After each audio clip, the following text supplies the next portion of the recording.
Salut la compagnie, c'est Jules Melon et aujourd'hui dans Impro Ciné Critique, je vais revenir aux origines de Terry Gilliam en tant que réalisateur pour le cinéma en solo. J'ai fait pas mal donc de ses œuvres sur la chaîne. Récemment d'ailleurs, j'ai fêté les 40 ans de Brazil et il fallait que je parle de ce Jabberwocky sorti en 1977, sorti la même année que le premier film Star Wars. Alors je dis ça parce que il y a David Prowse qui joue, voilà, celui qui fait Dark Vador dans l'armure, là il joue dans l'armure de chevalier. D'ailleurs, bon bref. Jabberwocky, qui est entre deux Monty Python, d'ailleurs, film, après Sacré Graal, et qui est avant donc Time Bandit et compagnie.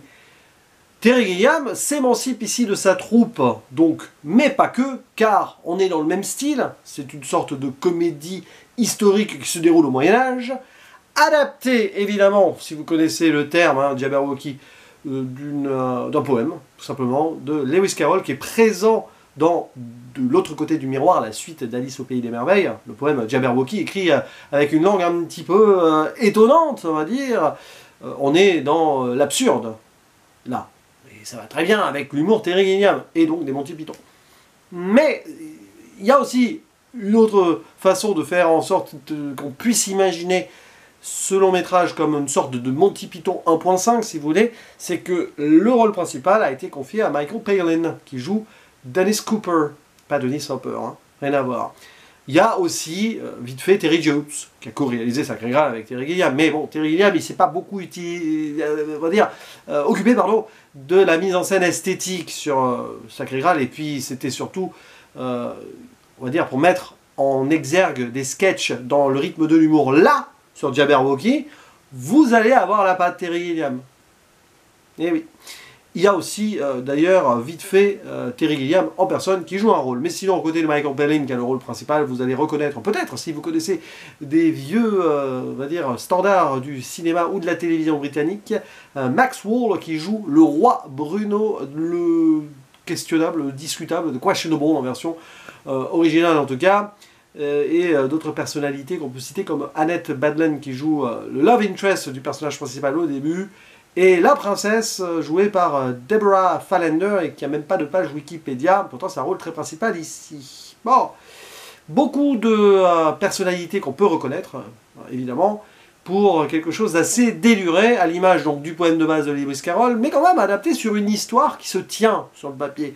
On va suivre Dennis Cooper, qui est une sorte d'artisan dans un village, qui est détesté, enfin méprisé par son père, car ce jeune Dennis, il ne pense qu'au profit, alors que le père aimerait qu'il soit plus sur l'artisanat.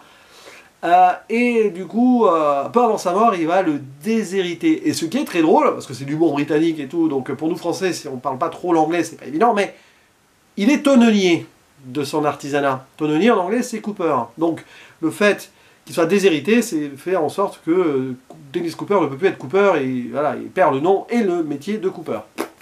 Et en plus, il est amoureux d'une dame qui est complètement aux antipodes de ce qu'on pourrait imaginer, hein, des princesses du Moyen-Âge et des contes de fées. Une certaine Griselda qui n'en a rien à faire de lui. Alors ce qui peut paraître drôle dans le décalage, c'est qu'il semble amoureux de quelqu'un qui est pas dans les canons de beauté là, et qu'il se fasse rembarrer quand même. Il se fait rembarrer par le père, il se fait rembarrer par tout le monde. Bref, le gars il est un peu ailleurs, il va partir plus loin dans la ville locale, hein, si vous voulez, où règne le roi, pour y trouver un autre travail et une autre destinée. Et là-bas, les gens sont effrayés, il y a des gens qui s'y réfugient dans cet endroit, car dans la forêt à côté, c'est ainsi que le film s'ouvre, surgit et rugit le monstre, le Jabberwocky préféré, qui tue des gens. Jabberwock dont on ne voit que le point de vue. Voilà, on suit à la caméra quand il va assassiner de façon très ridicule souvent, évidemment, ses victimes. Jabberwock que l'on connaît sur des gravures, hein, vous pouvez trouver hein, sur internet, magnifique d'ailleurs, bestiole qui ne ressemble à rien mais qui fait, on va dire, l'épouvante absolue. Une épouvante un peu burlesque, mais quand même, ça fout les jetons. Et là-bas, Dennis Cooper, il va essayer de s'immiscer un petit peu, tout ça pour revenir ensuite vers sa princesse à lui, mais sur place, de fil en aiguille, il va être mêlé un petit peu à tout ça, et tomber nez à nez avec la princesse, la vraie, la fille du roi, qui rêve d'un prince et qui va le prendre pour son prince charmant, et lui il n'est pas intéressé. Donc vous voyez comment on retourne les codes, et c'est censé être drôle, c'est drôle. Et dans la sorte de tour, le donjon de la princesse, ça c'est des trucs qui sont pris et repris d'autres œuvres, et même aussi un peu Monty-Pythonesque de toute façon. Et le personnage de Dennis Cooper, joué par Michael Palin, hein, c'est un petit peu Brian avant l'heure, c'est le gars qui va être au milieu de nulle part, et qui va être héros malgré lui d'une certaine façon, bien sûr. Parce que il faut quand même trouver un prince à cette princesse, et le roi il veut organiser un tournoi. Le problème c'est que le tournoi est trop sanglant, c'est même pas le monstre qui tue, c'est juste dans les combats acharnés, avec du bain de sang y compris sur le roi et sa fille, et qu'à un moment il va quand même falloir qu'il en reste un chevalier, pour épouser la princesse, même si elle veut ce gars. Et derrière, de fil en aiguille, de situations rocambolesques, en malentendu et quiproquo ou autre, c'est une sorte de succession de sketchs quand même, qui va nous mener à l'établissement surtout donc de la patte Gilliam derrière la caméra. Et c'est pour ceci que ce film est intéressant, parce que en tant que œuvre, même sur l'humour, ça sent un petit peu le Monty Python au rabais, un petit peu. Déjà l'idée de reprendre Sacré Graal dans, on va dire, le contexte médiéval, c'est pas que c'est paresseux, mais bon, il y a des choses qui vraiment aussi annoncent la vie de Brian avec quelques fanatiques et tout. Bon, il y a cette idée-là dans l'écriture, évidemment. Terry Gilliam, il fait partie des Monty Python à l'époque, donc c'est logique. Mais sinon, vous retrouvez des plans esthétiques extraordinaires, même des gravures un peu de peinture. Alors je sais pas, vers le début on en voit, est-ce que c'est Gilliam lui-même qui dessinait, qui les a faites? Bon, peut-être. Mais aussi un travail sur la photographie, enfin sur le placement de caméra, sur comment filmer, à quel moment. Bon, il est associé à Terry Bedford, hein, en chef-op, mais on voit sur certaines idées, certains plans un peu en contre-plongée et tout, pas trop débulés, pas encore, mais dans la phase ici du montage aussi, comment il décrit d'avance son univers, qu'il développera par la suite. On va penser à Time Bandit bien sûr, mais Baron Munchausen, et même les œuvres comme Brasil, vous ressentez des petits trucs, voilà. On se rapproche des personnages un peu pour les mettre dans des situations un peu burlesques, mais aussi pour faire ressortir l'étonnante absurdité d'une certaine situation. Et dans les thématiques, c'est du Terry Gilliam. Il a par exemple fait ce prélude, cette introduction du sens de la vie, là. On le voit là dans cette idée de triturer le système médiéval, donc de la seigneurie, du roi, des nobles, donc du système au sens large, qui est tourné en dérision, avec ce roi qui est très très âgé et qui ne vit que pour être, on va dire, dans la droite lignée de ses ancêtres, il n'y a que ça, qui, on va dire, a foiré son règne. C'est un peu la décrépitude autour de lui, ses bras droits sont des bras cassés, même son messager ne pense que à se mettre en avant de façon ridicule quand il annonce des messages, et finalement le message ne passe pas, c'est plutôt la façon dont les messages passent qui l'intéresse. Il y a son conseiller, là, tout ça. Donc il y a cette idée, et puis en plus il ne se rend pas compte de la corruption autour, avec ces financiers qui sont là pour tirer profit aussi de la peur des gens qui viennent se réfugier, et la peur du monstre. Donc du coup le monstre extérieur permet aussi le monstre du commerce, de la finance, et le monstre dormant de cette noblesse, de cette royauté qui est complètement déconnectée du peuple. Et finalement là on a pleinement Terry Gilliam qui transposera cela plus tard dans plein de domaines, y compris des dystopies parlant du futur, bien sûr. Donc il y a cette situation-là. Mais à part cela, je vous avoue que l'histoire et les gags m'ont moyennement plu. Il y en a certains qui sont bien, parce que ça fonctionne par sketch, donc vous avez des séquences qui sont très fortes, notamment avec l'aubergiste là qui croit que, parce que quiproquo, hein, que notre cher Cooper a couché avec sa femme, mais c'est l'écuyer, mais en fait il le prend pour l'écuyer. Il y a une petite baston complètement ridicule qui se termine de façon, qui ne se termine pas en fait, presque de façon très ridicule.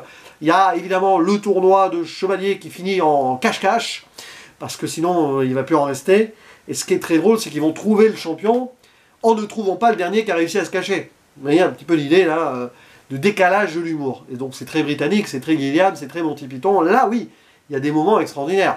Évidemment, les face-à-face entre Cooper et la princesse qui surjoue. Alors l'actrice, elle n'a plus fait grand chose depuis, elle en a fait d'autres œuvres, mais bon, très peu. On lui demande de faire la naïve absolue. Oui, on est dans le cliché de la princesse, mais le cliché x 1000, quoi. Elle se dénude devant lui et tout. Alors une scène avec des nonnes, dont une qui est un mec, ça c'est très Monty Python aussi. Voilà, il y a des petites choses comme ça, avec dans sa tour, donc le rebord de fenêtre qui est très très très casse-gueule, et en effet, c'est censé être drôle. Deux fois, même un indirectement, qui annonce plus tard ce qui va se passer. Et donc cette idée de double chevalier, le chevalier noir et le chevalier rouge, le red herring d'ailleurs, il se nomme, hein, le hareng rouge, qui est vraiment un hareng rouge, un red herring du film. C'est pas lui, du coup, le héros, chiffon sous les yeux, là, non, non, non, évidemment, c'est notre Cooper qui va devenir héros malgré lui, et on attend évidemment l'affrontement avec le Jabberwocky. Et ben oui, oui, oui, il y aura ça à la fin. Voilà, bon, c'est pas une chimère, hein, on finit par le voir quand même, ce monstre. Mais c'est plus pour la rigolade. Bon, après, avec les moyens limités, ça donne quelque chose quand même de glorieux visuellement. Donc ouais, Jabberwock, c'est bien à découvrir si vous êtes fan de Terry Gilliam et des Monty Python, mais vous verrez évidemment que des balbutiements.